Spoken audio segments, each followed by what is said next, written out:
Welcome to another edition of El Segundo magazine. I'm your host, Heather Armstrong. Well, according to the American Cancer Society, 1 out of every 3 Californians will be diagnosed with cancer this year. Sadly enough, over 50,000 of them will die from the disease. That's why El Segundo residents are banding together to raise money for research, and in the process, raising hope. Reporter Christina Pascucci has the story.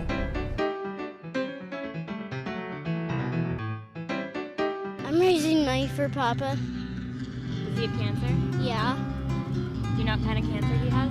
brain cancer.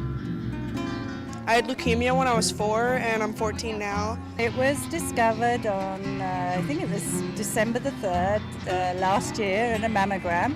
When she was 3 months old, I was diagnosed with melanoma, and it had gone into my lymph nodes in my groin. I had prostate cancer and then had colon cancer twice, so I've been there.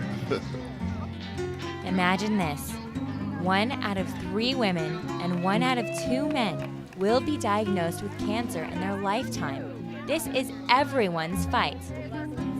Cancer is the second leading cause of death in America and has long been referred to as the silent killer. But today at the Relay for Life, cancer survivors, as well as those affected by the disease, are fighting back as they literally take a stand against cancer. This is the time to celebrate successes of survivorship, encourage those that are going through the fight, and remembering those who have passed. Survivors made the first lap of the day around the track as they celebrated another chance at life.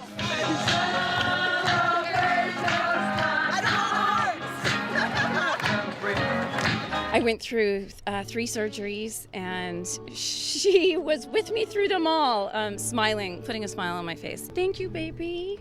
Thank you. Other mothers also say their kids helped them overcome the disease.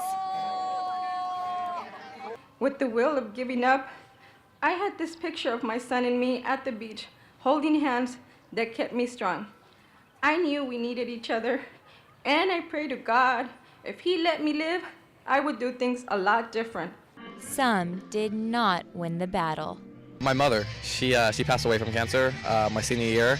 It's like my mother is also like looking over all of us and kind of, I'm carrying on her name through this. His mother's legacy lives on as Michael joins others in the fight. Keep going, you can do it! Relay represents a community coming together for one reason, to fight cancer. What do you think of when you hear the word cancer? Makes me want to cry. Linda Lovett is a 2-time breast cancer survivor. Her path to recovery has been far from easy. I've gone through treatment, the surgery, the chemotherapy, the radiation both times, and lost my hair both times. Last year we were here, I didn't have my hair, but now I do. While she feared for her life, she was more scared to leave those she loved, especially her husband. My husband took me down to the beach to kind of relax me, and I started planning out his life. He should marry again, he should finish his degree, and he just listened to me and held my hand and said, yes, dear, the things that I needed to hear. The day I was born, you was all gathered around. He put on a strong front for his wife, but inside, Derek Lovett was terrified. Really, it was that not knowing part that made it the most difficult. I lost my father.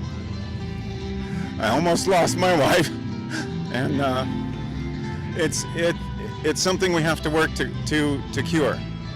Though we have yet to find a cure, technology has improved immensely. Linda saw a huge improvement in her cancer treatment in just 5 years.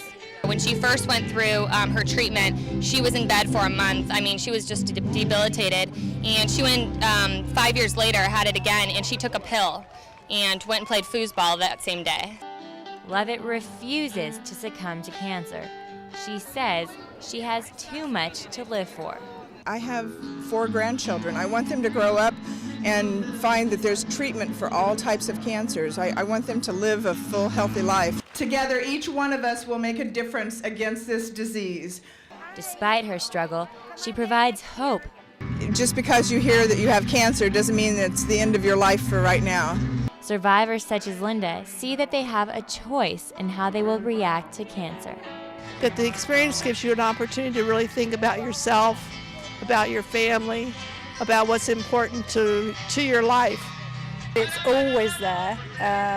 You just have to put it in a box somewhere and not let it interfere with your daily life. Positive thinking helps, but it is hard to ignore the cancer-induced fear.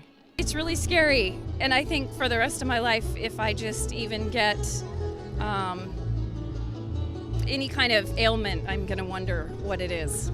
As we close another day in our fight against cancer, we are one step closer to a cure. Tonight we will light these candles to forever remember the ones who have lost their battles with this disease, but to brighten the hope that one day we will win this war.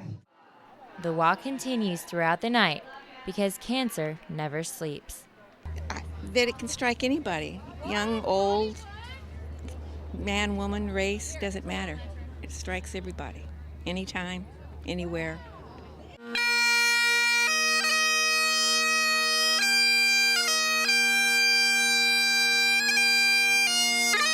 We lost our mom 2 years ago to colon cancer. People don't actually realize that happens to them. We never thought it would happen to us. Our mom was our best friend. We never thought we'd ever lose her. I had a manager who actually passed away a couple years ago from cancer. They took my uterus out when I was 29. My mother is terminally ill with lung cancer, not expected to live the year. We are here so that those who face cancer will be supported, those who have lost their battle will not be forgotten, and so that one day cancer will be eliminated. Everybody should be hopeful. You shouldn't give up hope. I'm certainly not going to give up hope. I need all the hope I can get. For more information on events like this, go to relayforlife.org or contact the American Cancer Society at cancer.org.